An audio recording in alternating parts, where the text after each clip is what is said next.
Hello everyone, and welcome back to another episode of Through the Ages.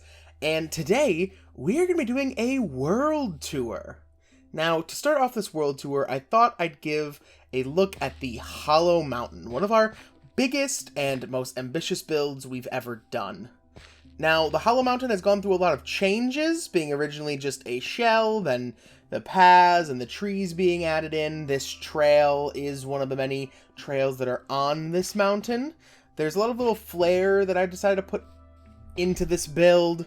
Here we actually have our Technoblade monument. Technoblade was a really big part of the YouTube community, and I thought it'd be only right and fair to immortalize him in this world. As we keep going along this path, I'd like you to notice that the trees in this area are all custom from the bottom to the top of the mountain. There are 300 plus custom spruce trees that I painstakingly built. This is also another cool detail about the mountain. We now just passed over Y level 100, and the allium flower will start to appear in these areas. You could see on the sides, every once in a while, little information booths. I put these on after spending my own time throughout the national parks in the United States and going to many of them. They always have these little information booths right on outlooks.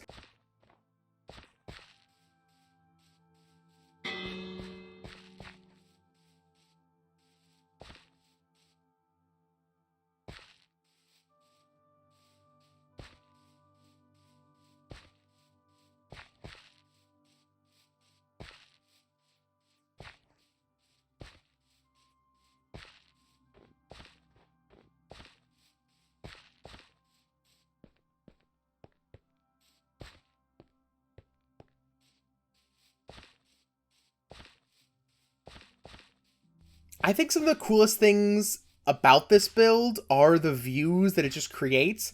This area that the Hollow Mountain was built on was a chunk error in my world from the update from 1.1 to 1.7.10. So to fix that and now add all these amazing views is just absolutely wonderful. On this face of the mountain, we can see the quartz forest.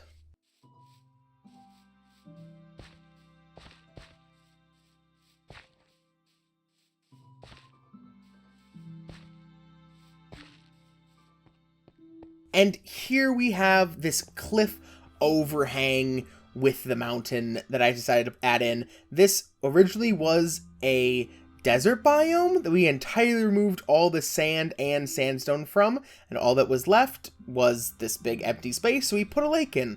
And I thought it would be really cool to have a, diving cliff off of that. Now, especially in these path blocks, you can see into the mountain if you look really closely. That is due to the fact that it is a hollow mountain, it is a shell of a mountain. We are currently working on building it up to fix that, but in the meantime, we're just going to see the holes and the gaps. Now, this is the other trailhead on the opposite side of the mountain. This side of the mountain has a lot less trees and is a lot less steep.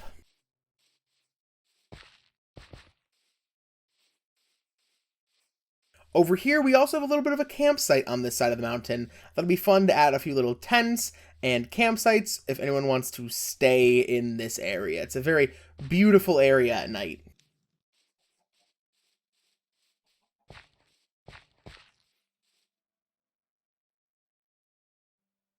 Now, continuing up the mountain, we have a beautiful view of the Hollow Mountain Lodge.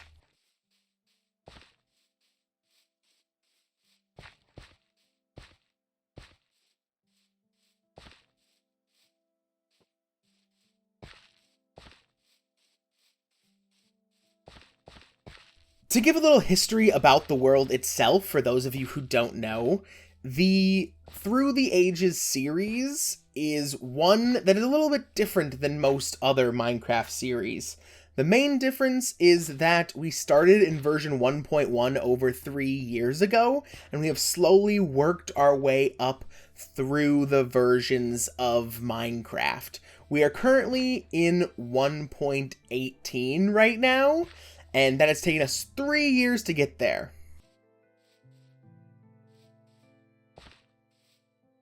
We just entered the snowy peak of our mountain, and if you've been watching this far and want to watch the rest of the video and all the other things, please remember to leave a subscribe and hit that like button for more content like this.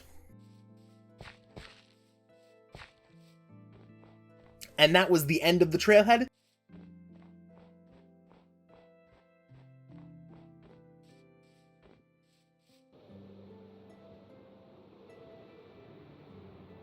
Here we have just a flyover of the mountain to give you a sense of scale instead of walking the paths. From up high, it is very beautiful, especially on the maps, which we will see in the Hollow Mountain Visitor Center.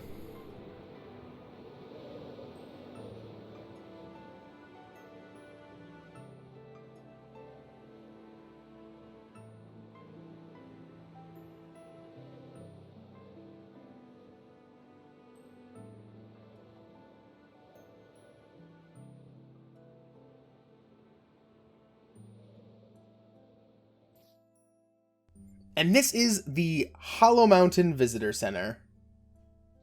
Inside, we have an array of things to do, as well as an information booth. You can see a little kid play area back there, a full gift shop, little info and tip kind of area. Over here, we have a diorama of the mountain, and up top, a mini museum showing off some of the foliage and locales you can find on the mountain. On the other side, we have a full cafe with a coffee and bakery, as well as a juice shop.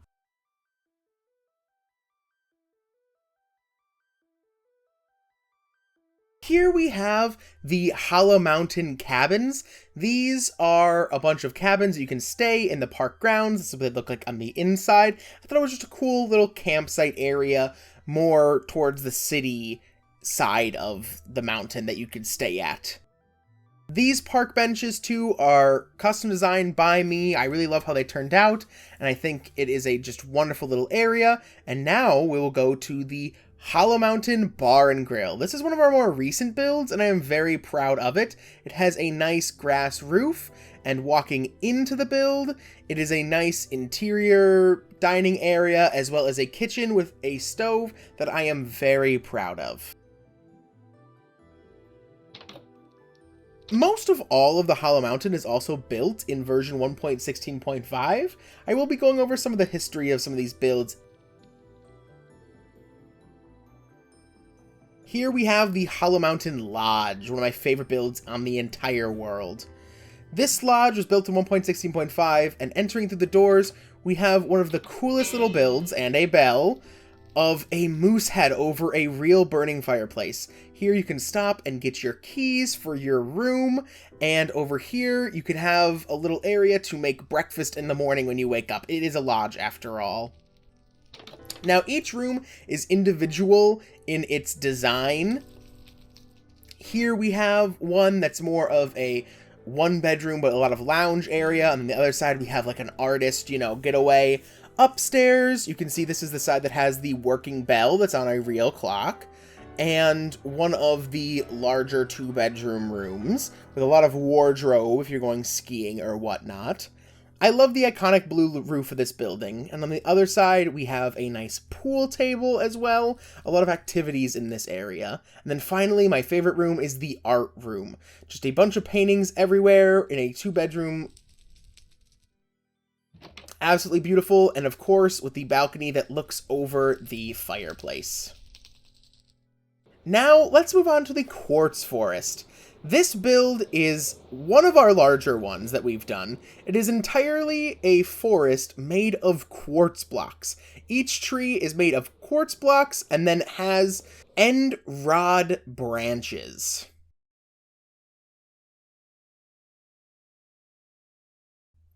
This has been started in 1.9, I believe, and was because I just had too much quartz and wanted to get rid of it. So this has been an ongoing project for a very long time, and as you can see, it at night, it glows in the dark. One of my favorite features about this. It is a very fun build that is still a long way to go. I try to use dead coral in this build for sort of a sapling or plant vibe. I think it works very well along with the mycelium. This is our first real crafted biome that we've done.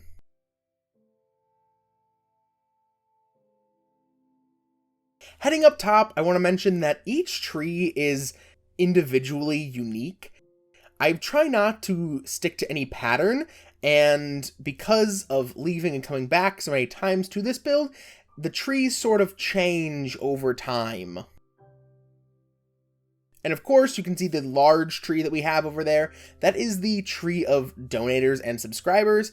If you want to, I do stream a lot of this world on twitch.tv/setthemofficial. And if you donate and or sub, you get your name up on that tree forever.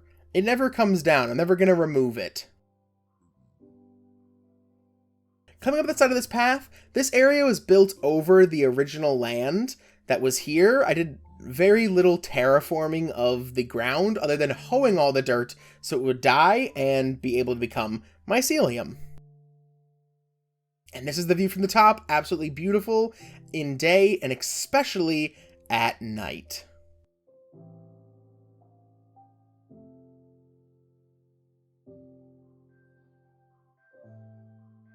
Here we have our terraformed swamp biome. So this is going to show you the whole area and its location to all other builds, but I have painstakingly terraformed this entire swamp biome. This was a 1.1 swamp biome that I raised up the bottom of the ocean and then went back through with seagrass and also put my own little spin on it with the water scattered out.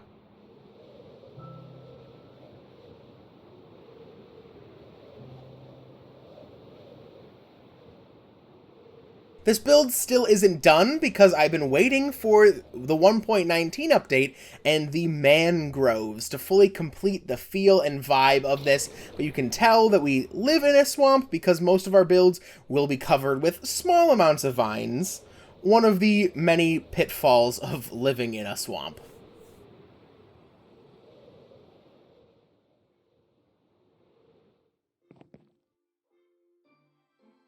Now, this is a historic landmark, and I want to touch on it really fast. This is our only standing version 1.1 swamp tree left in the entire biome. And now to the bee farm. This was built in 1.15, and it's honestly a very small, compact, nice build, and it's where we get all of our honey from, and who doesn't like bees? So this is just a great little build in the world.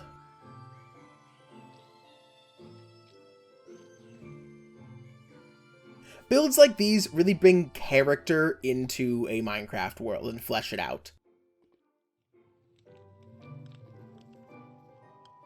Now we have our storehouse. A little backstory of this. This is built on an island that we spent our very first night in hardcore Minecraft in. Once it was done, we built a house in the water that no longer exists, and then we built and changed this into our storehouse. But one of our first nights in this biome was spent in this storehouse, and it is a very old build. I believe the sign says 1.1, but we've remodeled it almost every version with something, whether it be a new floor, a new block update for a floor, or something like that. These are all of our floors for this. We have 5 total, and we are slowly working on getting this replaced with a auto sorter. Now on to our home, the oldest standing structure unchanged in the world. This is a version 1.3.2 house, not 13.3, you heard that correctly, and it is our home in the world. As you can come into the build, you see that we have a nice orange carpet, bookshelves, a very old style design for a kitchen area, our lovely golem and house protector Goron, as well as our cat Stinky that's right there, and some leftover cake on the table. Going up the stairs, we have the main bedroom, but it just screams like old version of Minecraft, and I really love that. Now onto the vineyard and winery.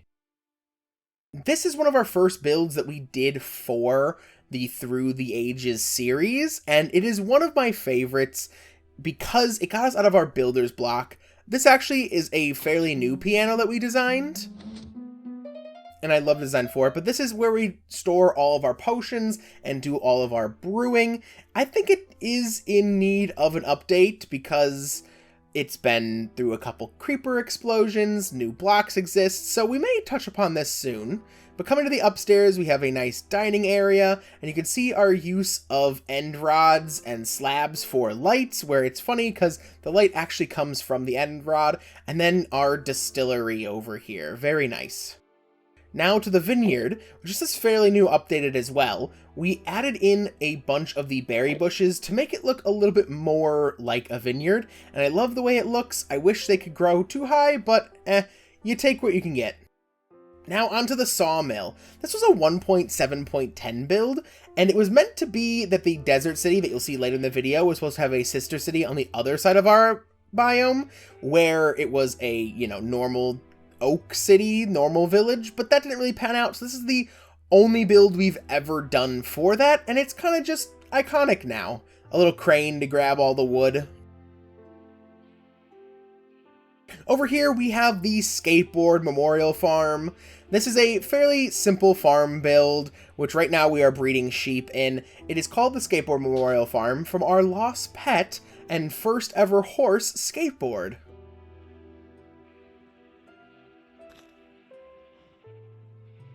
Here we also have a little egg coop on the side as well. Then our fairly new build, which is 16.5, is a cow farm. We built this for the sole purpose of getting leather rather than meat, and it has not really met the expectations that I've wanted it to, but it is still here and it is still part of this world. Now onto the Elderham stables. These are our stables that we have going. We've been trying to breed a really nice horse. They're called the Elderham Stables, named after one of our first pigs that we ever got the achievement When Pigs Fly.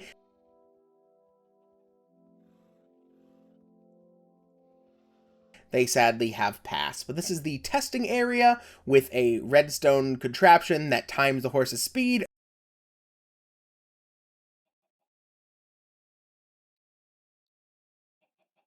Now, this is the no return cemetery because just like me, all my pets in this world only get one life. We'll start the tour of our deceased pets with Barley the dog. Barley was our first loss of a pet, and they fell into the lava right as we were about to fight the Ender Dragon with them. Then we have Skateboard, the aforementioned horse. We have our old house guard Owen, which Goron has taken his job. Judas the Butcher, our first cured villager. Elderham, the pig we got the achievement with. And Sir Remington, who was a sad accidental casualty in a phantom battle. And we keep the parrots over here because they kind of get annoying in the main base, repeating every sound that they hear.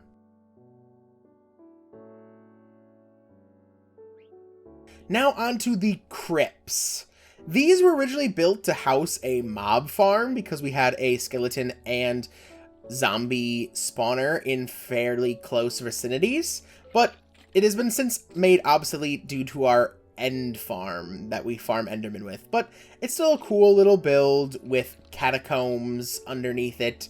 That one's caved in, but I wanted to give these slabs to look like they were, placed in there in the walls as crypts. We may expand this one day, but for now it sits idle. Now onto the Enchanted Library. This again is a very old build, but it has been remodeled many times. It was originally built in 1.1 out of wood and has been since upgraded. So this is our small little area where we just use for enchanting, and you'll have to watch the video if you want to know how to get into the enchanting area. But the real cool thing is what lies underneath, which is the Enchanted Library main section. So this is a 128 by 64 wide square that we have entirely carved out. I believe it's upwards of 60 blocks deep, if I'm not mistaken. I don't know the exact numbers, and we have a creeper farm built in the middle of it. This is what we need the leather for. This is what we need the bookshelves for. This has been ongoing since version 1. I want to say 8. So it is a very long and old build. This is one of our successful creeper farms that is doing very well, much better now that we are in the 1.18 update.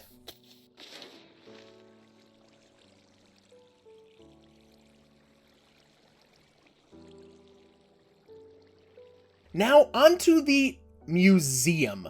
This is a place that we have remodeled again many times, but also houses a lot of our special and rare blocks and some relics of the past that used to be rare but now are very common. So coming to the entrance, we have all the rare banners in the game: an End City, the Notch Apple banner, the Pillager, and Woodland Mansion, as well as one of our more recent additions, which is the Hollower, that used to hollow the Hollow Mountain.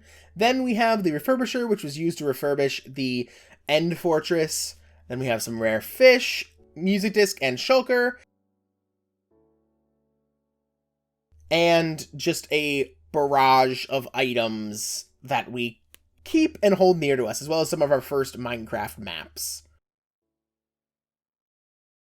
Over in this section, we have rare blocks, including ancient debris. It used to be that chiseled quartz and mossy cobblestone were rare, but not so much anymore. But I still don't feel right removing them from the area.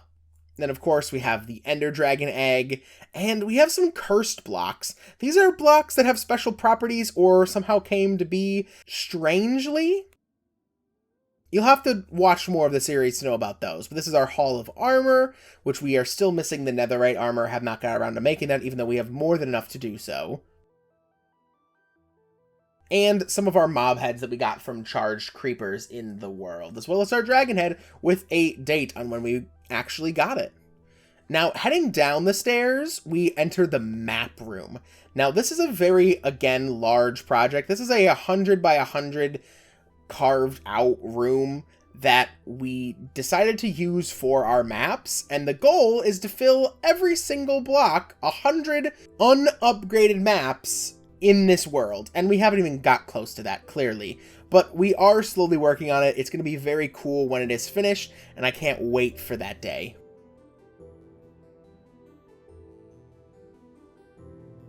Now onto a smaller build, which is the Pumpkin Patch. This was built for the 2021 Minecraft Halloween series that we did. And it's just a normal pumpkin patch with a, I would say, average looking scarecrow. Nothing odd about him whatsoever.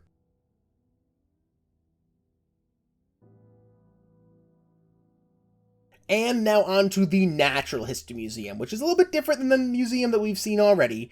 The Natural History Museum is a showcase of biomes and oddities in the world, more so focused on generation than anything else. And we're just going to take a walk through here. This is Oliver, our fossil. This is a real fossil that we have found in the world, that we have 1-to-1 block recreated in here with smooth quartz filling in the gaps that were missing. But well, let's head into the cold biome showcase. We have the igloo and taiga biomes, as well as the snowy taiga, normal taiga, ice plains, mega taiga,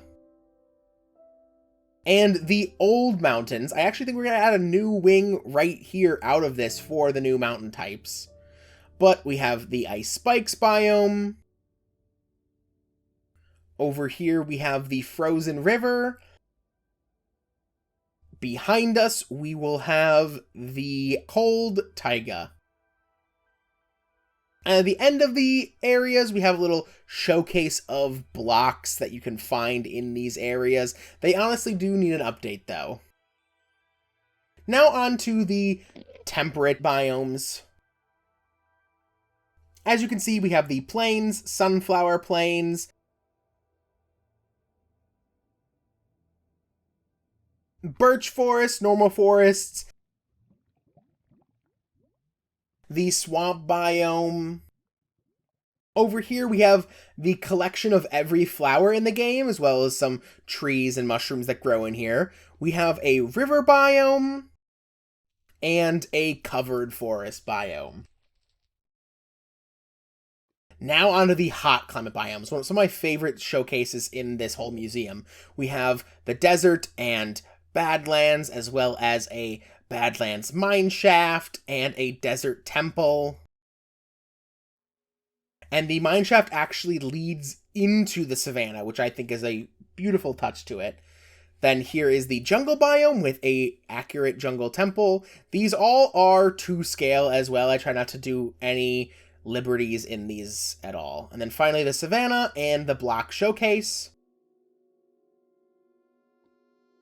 For this next part, we are going to be heading down into the depths and through our nether portal. I had quotations here. This is our nether section, which is in the basement of the museum that is going to be next to the cave section. But there we have the normal nether, as well as the crimson and warped forests. Behind you is going to be the lava deltas.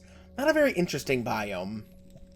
And then we have a full bastion showcased, as well as a soul sand valley. And this is probably the largest showcase of blocks that I've done throughout the entire museum, just because I couldn't find one to do. So here are all the structures and all the blocks you can find down in the nether.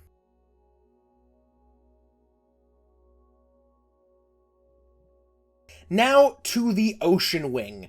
So this was added during the ocean update, the 1.13.2 update, and I thought it'd be nice to showcase all the oceans. So we have, of course, all the different types of coral, as well as a deep ocean right here with a little structure, and then behind us is the legacy ocean, which is the pre-update with a ocean monument front in it. Then we have a warm ocean with a sunken ship in it and a coral reef. One of my favorite museum pieces. I know I say that a lot, but this is just so beautiful, and there's so much cool stuff in this world that it's hard to pick just one. And then finally, a cold ocean with a iceberg in it. This is a very fun wing to do with the dome. Both domes on this build had to be redone several times because I'm bad at building domes. Now onto the rare biomes wing. We just did an episode about this. This is the Far Lands biome. Then we have the Modified Jungle's Edge, the Mushroom Fields, or Mushroom Fields, and the End Island. Just a showcase of some biomes that don't fit conventionally in any other area, you know? And then finally, the archaeology section of this museum. These are all the fossils that we have found in the world, and again, these are one-to-one recreations. I screenshot them, make sure that they are exactly correct. The only difference is instead of coal or diamond or whatever was in the spot of the missing blocks, it is smooth quartz. And hopefully when we start finding doubles of fossils, we can get a fully complete fossil, and that is the goal. But we still have a lot of ways to go with this whole museum, so stay tuned for more updates and episodes on this, and that is the end of the Natural History Museum. Now, onto the Desert City. I'm only going to do a flyover of this build because most of it is unfinished.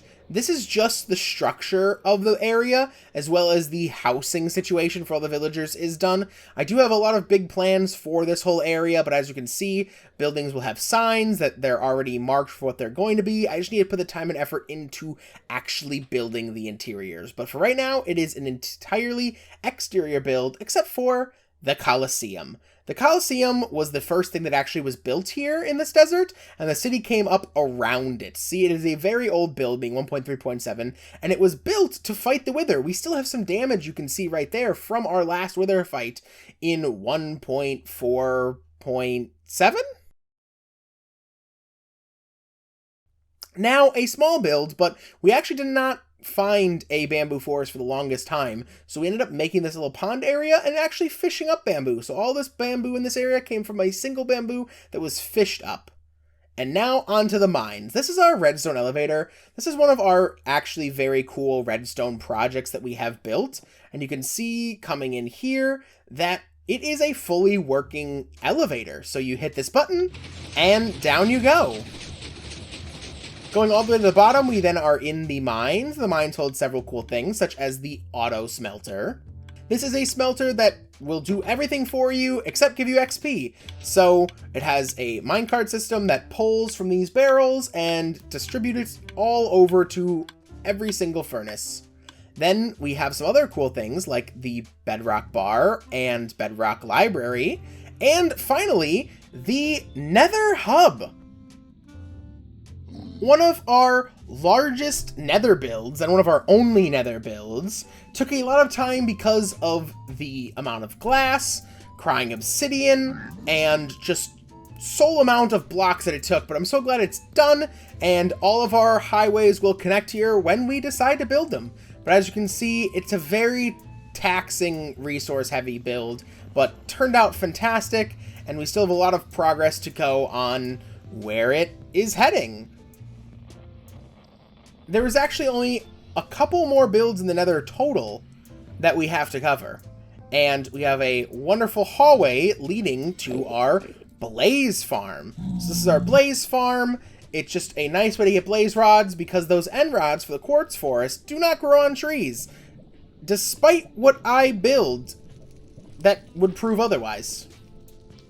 And then finally, we have some smaller stuff. This is the spawn railroad that runs through the Herobrine Forest. This was used for our first ever Frost Day video that we made for the channel. And here is the spawn railroad. So this is the train station, and basically if I come from the end and my spawn is not set, it will drop me off right here and we can take a nice way back.